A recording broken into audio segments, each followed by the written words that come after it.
Halo sobat semua, jumpa lagi dengan Aspuja Story. Semoga kalian selalu sehat sebelum mulai.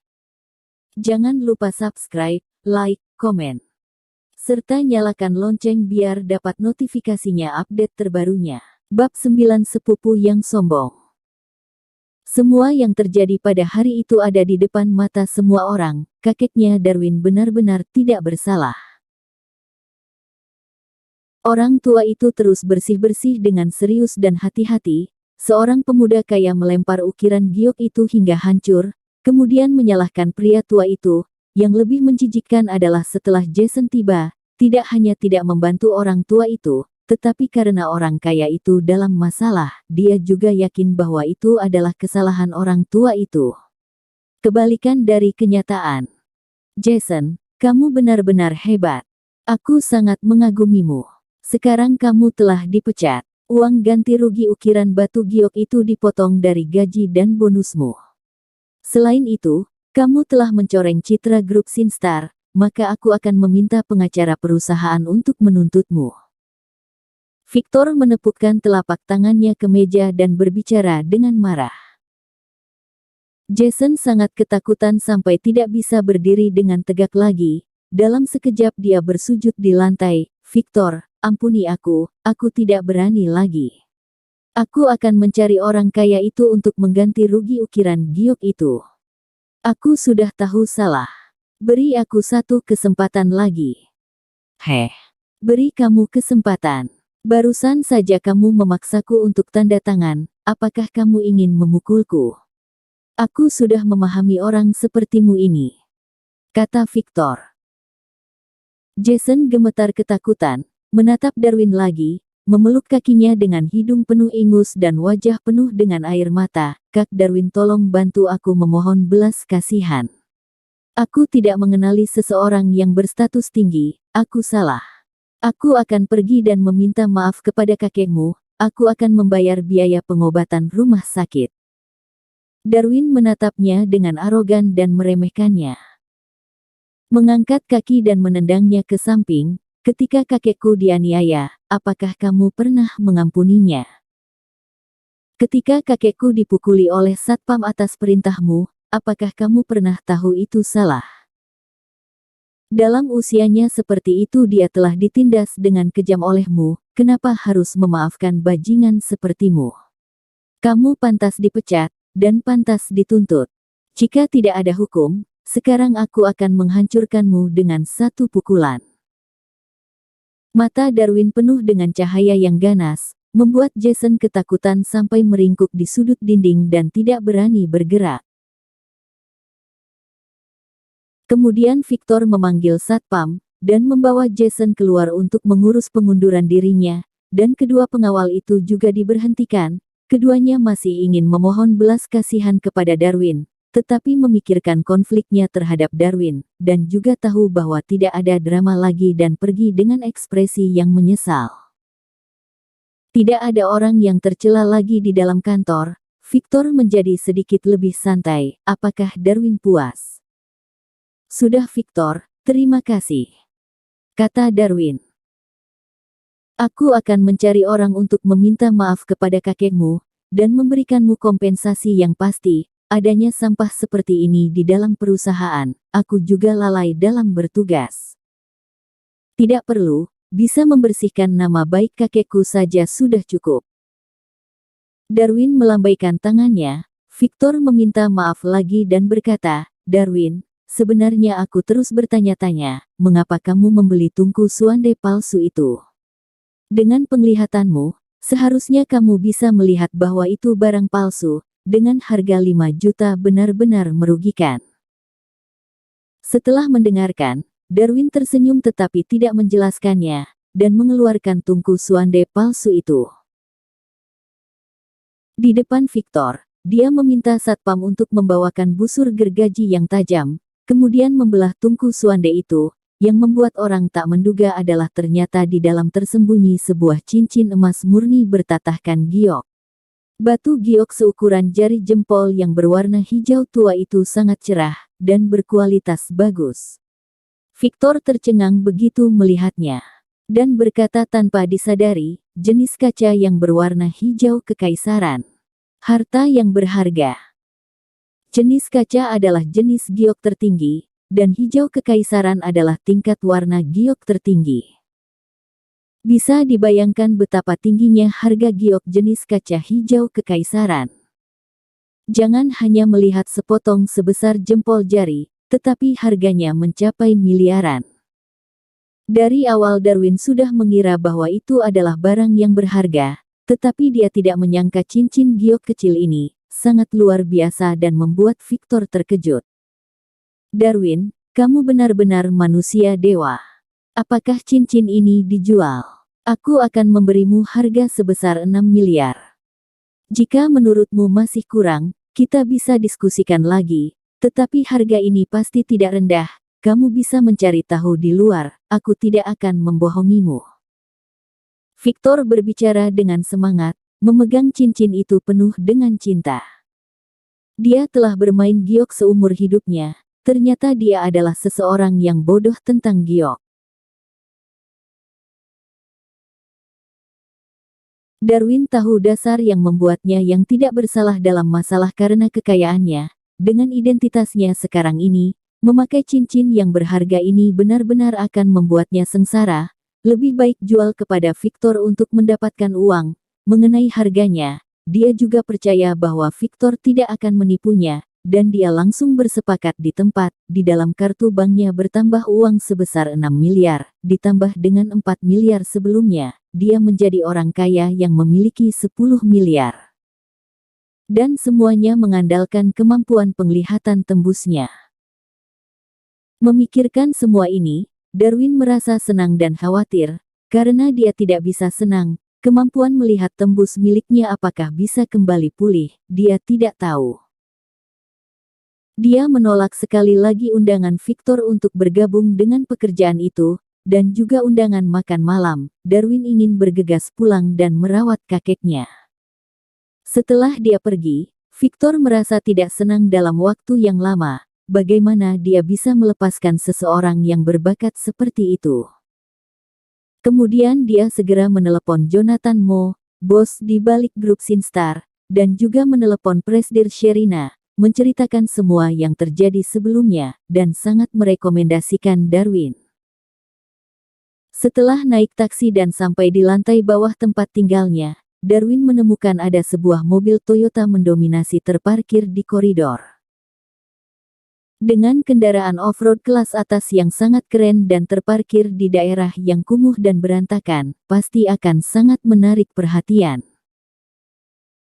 Mobil ini merupakan bagian dari seri Toyota Land Cruiser, menjadi alat yang wajib dimiliki oleh banyak orang sukses. Tidak hanya banyak warga yang datang dan melihat dengan iri, bahkan Darwin juga meliriknya beberapa kali, dan ingin membeli sebuah mobil seperti itu. Setelah naik ke atas, baru saja membuka pintu, dia mendengar suara yang berisik. Tak diduga dia telah pergi dari sini 3-4 jam, dan pertengkaran itu masih belum berakhir, melihat sekeliling ruang tamu, dan bahkan bertambah 2 orang lagi. Seorang pria dan seorang wanita. Darwin mengenal wanita itu, yaitu Leonie, putri satu-satunya Paman Marten, putus sekolah saat SMA dan bergabung dengan komunitas masyarakat. Sekarang dia adalah manajer di sebuah cabang toko perhiasan Sinstar. Gajinya bagus, selalu sombong di dalam keluarga dan merasa sangat bangga.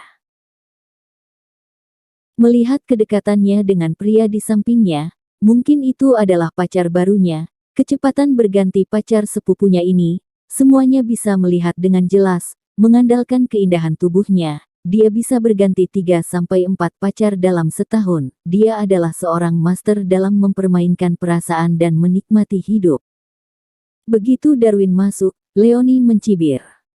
Darwin, apakah masalahnya sudah diselesaikan? Kakek paling sayang kepadamu, kamu harus menanggung sendiri 3 miliar ini. Jangan memberitahu semua orang bahwa kamu tidak memiliki kemampuan untuk menyelesaikannya. Apa yang kamu lakukan sepanjang pagi hari dan siang hari? Apakah masih menjadi siswa terbaik? Apa gunanya? Aku tidak ingin terpengaruh dengan ketidakmampuanmu. aku begitu mempunyai kemampuan melakukan tugas manajer toko dengan sangat baik. Cepat lambat aku akan dipromosikan, kamu jangan membebaniku. Cepat pikiran cara untuk menyelesaikannya. Jika tidak bisa, biarkan paman kedua bekerja denganmu, kata Leonie dengan kejam. Meskipun lebih kecil dari Darwin, tetapi dari dulu dia tidak pernah memanggilnya kakak. Dan sama seperti paman Martin, memandang rendah Darwin sekeluarga, dan juga tidak menyukai kakek, sepertinya sudah lupa bahwa pada saat dia kecil, kakek nenek yang menjaganya hingga berusia 5 tahun, dan membesarkannya dengan hidup sederhana. Bisa menyelesaikannya atau tidak, apa urusannya denganmu? Jika tidak bisa menyelesaikannya, apakah kamu bisa membantu? Darwin membalasnya satu kata dan duduk. Haha, sudah kuduga kamu adalah orang tak berguna. Sudah tumbuh dewasa begini cuma memiliki sebuah kualifikasi akademik yang tidak berguna. Leonie berkata dengan jijik, dan tidak menghargai Darwin sama sekali. Kamu bahkan tidak memiliki ijazah, bukankah lebih tidak berguna? Darwin juga tidak ingin menghargai sepupunya yang selalu meremehkannya dan suka menghinanya. Jika dulu, dia pasti akan nunduk dan tidak bersuara, dan menerima serangan verbal secara diam, tapi sekarang Darwin mempunyai 10 miliar di sakunya, dan juga memiliki kekuatan yang aneh. Dia bukan lagi seorang pengecut dan orang miskin. Orang yang berani memfitnah dan mengejeknya, dia pasti akan membalasnya. Setelah mendengarkan itu, Leonie terdiam sejenak, tidak disangka Darwin berani membalasnya. Dan dia sedikit cemas. Aku tidak punya ijazah karena aku tahu itu tidak ada gunanya. Sudah cukup jika aku punya kemampuan. Sekarang aku adalah manajer, sebulan dengan gaji 12 juta ditambah dengan asuransi. Apakah kamu ada? Apa yang kamu punya? Sebulan dengan gaji 4 jutaan, bahkan untuk uang muka rumah saja harus meminjam uang kemana-mana. Dengar-dengar kamu telah dicampakkan oleh wanita, apakah benar? Haha, pantas. Tidak ada kemampuan masih suka pamer. Kakek paling sayang denganmu, jika kamu memiliki kemampuan, bantu dia menanggung masalah ukiran giok. Kata-kata itu sangat tidak enak didengar, raut wajah kakek Juna dan ayah Arnold menjadi pucat karena marah. Dan masalah Darwin pisah dengan pacarnya yang ingin dia sembunyikan juga diungkit keluar. Dan Paman Martin, Paman Justin, dan juga Tante Martha tidak menasehati Leonie, tetapi malah tersenyum jahat, dan semakin mendorong kesombongan Leonie, dan dia berkata lagi, meskipun kemampuanku tidak seberapa, tetapi pacarku memiliki kemampuan. Mobil Toyota yang mendominasi di luar adalah miliknya, harganya hampir mencapai 1,4 miliar, apakah kamu ada? Ada 2 rumah di pantai, bernilai lebih dari 2 miliar, apakah kamu punya? Kedua orang tuanya adalah PNS, dia sendiri juga memiliki sebuah perusahaan, apakah kamu punya? Kamu adalah seorang yang tidak pernah melihat dunia, tidak mempunyai kemampuan tetapi masih berpura-pura. Apa-apaan? Pacarnya yang di samping adalah Chandra. Dia bekerja sama dan mengangkat kunci Toyotanya yang ada di tangan, ekspresinya sangat menghina dan sombong. Kaya dan punya rumah, orang tuanya adalah orang pemerintahan, benar-benar bermodal. Darwin tersenyum menghina, dia benar-benar melihat cukup penampilan sepupunya ini, baru saja ingin menyerang balik, tetapi malah mendengar kakek Juna batuk dengan parah, bahkan sampai muntah darah. Darwin segera berlari dengan gugup, menggendong kakeknya. Ayah, cepat buka pintu, bawa kakek periksa ke rumah sakit. Jangan sampai terjadi sesuatu di luar dugaan. Darwin, tidak perlu, kita jangan ke rumah sakit dan menghabiskan uang. Aku tidak apa-apa, kata Juna dan meraih tangan Darwin. Orang tua takut masuk rumah sakit, karena rumah sakit sekarang sama seperti vampir. Setelah masuk harus membayar lebih. Dengan keluarga biasa saja siapa yang berani dengan mudah masuk ke rumah sakit. Hanya saja Darwin tidak berani lalai, Tubuh kakeknya lemah dan penyakitan, kali ini dipukuli hingga patah tulang, dan juga dibuat kesal sampai sangat menyedihkan, akan gawat jika terjadi masalah. Pada saat ini dia segera menggendong Juna keluar. Tetapi Leoni sama sekali tidak gugup, dan masih berteriak memarahinya, "Darwin, kamu jangan sengaja melarikan diri. Nanti kamu harus ke toko perhiasan Sinstar untuk menyelesaikan masalah ukuran giok itu, jangan membebaniku. Kalau tidak, aku akan memperlihatkan kepadamu." Marten, Justin dan Martha bagaimanapun juga adalah anak kandung Juna. Jika tidak berbakti juga tidak bisa melihat ayahnya sendiri dalam masalah, dan mereka satu persatu juga mengikuti Darwin dari belakang. Sekeluarga turun ke bawah dalam sekejap. Begitu keluar dari pintu gedung, dia melihat sebuah mobil Mercedes-Benz S600 yang sangat mahal dan cerah mendekat dan berhenti di depannya. Toyota yang mendominasi itu juga hanya 1,4 miliar, sedangkan mobil mewah ini seharga sekitar 5,6 miliar. Raja mobil yang mutlak, saat berhenti, Toyota yang mendominasi itu seperti burung pegar yang bertemu dengan burung phoenix, berubah menjadi sedikit norak dan berkualitas rendah. Karena mobil telah menghalangi jalan keluar, tiba-tiba sekeluarga berhenti sejenak. Pintu mobil Mercedes-Benz S600 ini telah terbuka. Tiba-tiba beberapa pria yang ada di tempat semuanya terkejut, karena yang berjalan keluar adalah seorang wanita cantik.